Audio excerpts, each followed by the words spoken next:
ऐसा सावन की शिवरात्रि में या सावन के सोमवार में ऐसा क्या रहता है?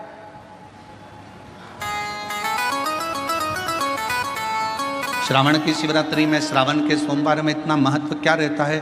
क्या आप 12 महीने शिवरात्रि पर ऑनलाइन पूजन नहीं कराते, पर सावन के महीने की शिवरात्रि आई कि आप ऑनलाइन पूजन कराते और पूरा विश्व, देश, भारत देश ही नहीं पूरे विश्व में, विदेशों में भी लोग ऑनलाइन पूजन करते।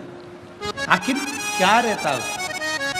मेरा मेरी जीजी से, मेरी बहन से निवेदन है, तुम दुनिया के साल भर में कितने भी व्रत कर लो, तुम कितने भी उपास कर लो, तुम कितनी भी पूजन कर लो, तुम कितना भी अनुष्ठान कर लो, सारे व्रतों पर, सारे अनुष्ठानों पर, सारी पूजन पर सावन के महीने के जो सोमवार होते हैं, जो शिवरात्रि होती है, जो प्रदोष होती है, ये पूरे साल के व्रतों पर प्रबलता प्रदान करते हैं, बल देते रहते हैं। पर निवेदन है, सावन के सोमवार का व्रत करो, पर ऐसा व्रत मत करना कि तुम्हारे व्रत करने से परमात्मा को भी टेंशन हो जाए।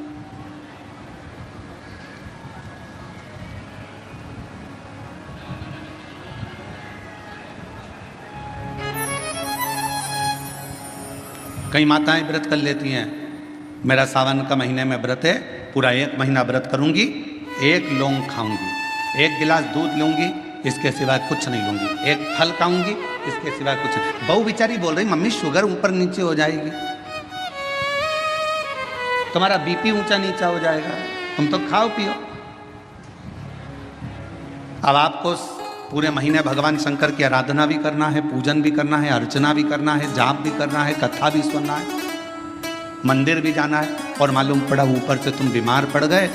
बीमार पड़ गए तो क्या मंदिर जा पाओगे? जम के तो बोलो नहीं। आराधना कर पाओगे?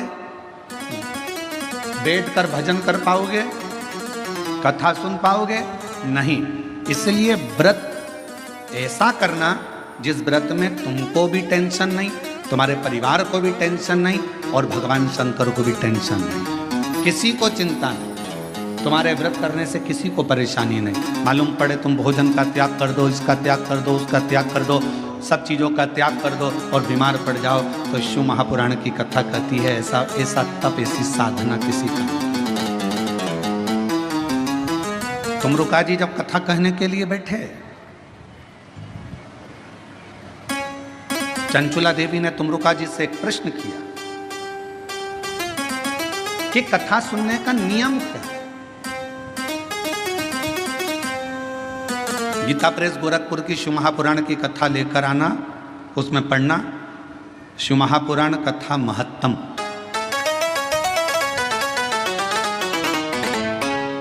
कथा को सुनने का नियम क्या है, यह भागवत में भी पूछा गया। परीक्षित ने सुखदेव जी महाराज से पूछा था कथा सुनने का नियम क्या है। शिव पुराण में चंचुला देवी तुमरुका जी से पूछ रही हैं कि कथा सुनने का नियम क्या है, क्या नियम है कथा सुनने का? तो कहा एक समय फलहार करो, शिव महापुराण की कथा को श्रवण करो, भागवत कथा को सुनो।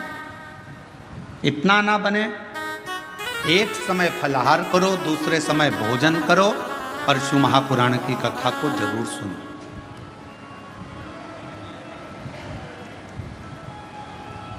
और इतने में भी काम ना चले तो शिव महापुराण की कथा में तुमरुका जी ने चंचुला देवी से कहा दोनों समय भोजन करो, पर शिव महापुराण की कथा जम के बोलो, सुनो नहीं, जरूर सुनो।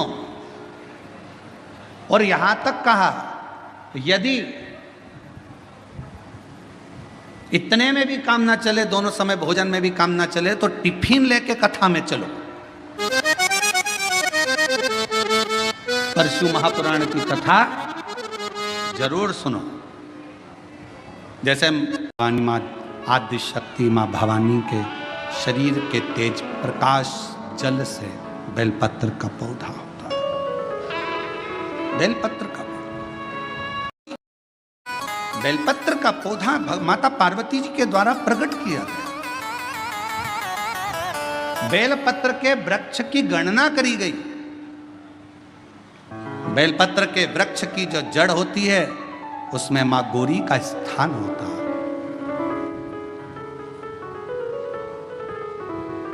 बेलपत्र की जड़ में महागौरी है, बेलपत्र के तने में माहेश्वरी है, बेलपत्र के शाखाओं में दक्षिणायनी माता है, बेलपत्र की पत्ती में मां पार्वती है, बेलपत्र के फल में मां कात्यायनी है और बेलपत्र के उस सुंदर आनंदमय फूल में उस फूल के अंदर मां गौरी विराजमान है। ऐसा पूरा बेलपत्र के वृक्ष की गणना करी गई। चाहे शाखा हो जड़ हो, बेलपत्र के पूजन का कितना भी एक पत्र आया है, अच्छा है देखिए,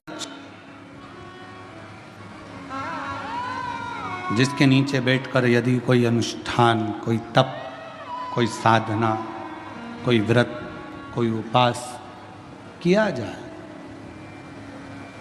उसका 1000 लाख गुना फल है। शिव की एक अविरल भक्ति। हम तो कई बार कथा में कहते हैं आपके पास में अगर कुछ भी नहीं है, आप शंकर जी के मंदिर पे गए हो, एक बेलपत्र अगर आपको शिव जी के मंदिर में चढ़ी हुई भी मिल जाए, उसको उठा लो और उस बेलपत्र को धोकर वापिस भगवान देवाधिदेव महादेव के मंदिर में भगवान शंकर को फिर पुनः चढ़ा दो, वापिस उसी बेलपत्र को फिर चढ़ा दो।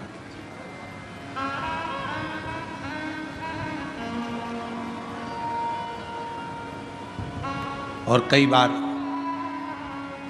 त्रिगुणाकार, त्रिकालदर्शी, त्रिनेत्रधारी, त्रिपुंडधारी, त्रिशूलधारी मेरे देवाधिदेव महादेव को चढ़ाने के लिए अगर मंदिर में तुम्हें बेलपत्र मिले भी ना तो अपने हाथ की 3 उंगलियों का स्पर्श भगवान शंकर को कर लीजिए और शिव के नाम का उच्चारण कर लीजिए। शिव उस बेलपत्र को स्वीकार कर लेते हैं। भाव, एक स्वच्छ भाव, निर्मल मन सो मोहि पावा। भगवान शंकर को अगर आप भाव से रिझा रहे हैं, निर्मल भाव दे रहे हैं, शिव उसको भी स्वीकार कर। मेरे ओघड़दानी कभी भी आपसे कोई वस्तु की चाह नहीं। कथा देखिएगा जरा, शिव महापुराण की कथा में एक शब्द आता है कि ब्रह्मदेव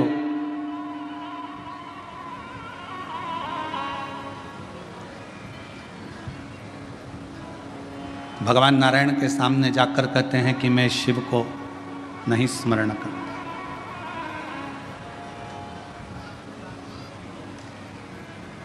मैं नहीं जानता कौन शिव, कौन सृष्टि के रचना करता। ब्रह्मा जी ने तो अपने मन में विचार कर लिया कि सृष्टि का रचना करता केवल मैं हूं, केवल मैं। और ये मैं और मेरा का जो संबोधन है, ये अहम का संबोधन है।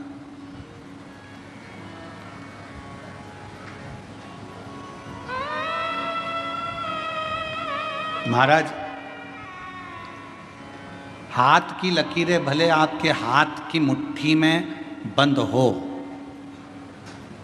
हाथ की लकीरें भले आपके हाथ की मुट्ठी में बंद हो, पर मुट्ठी में ये लकीरें बंद कर सकते हो पर काबू नहीं कर सकते। आपके हाथ की लकीरों में जो लिखा है वो काबू में तो केवल एक देवाधिदेव महादेव ही कर सकता है, उसके सिवा कोई नहीं कर सकता। कोई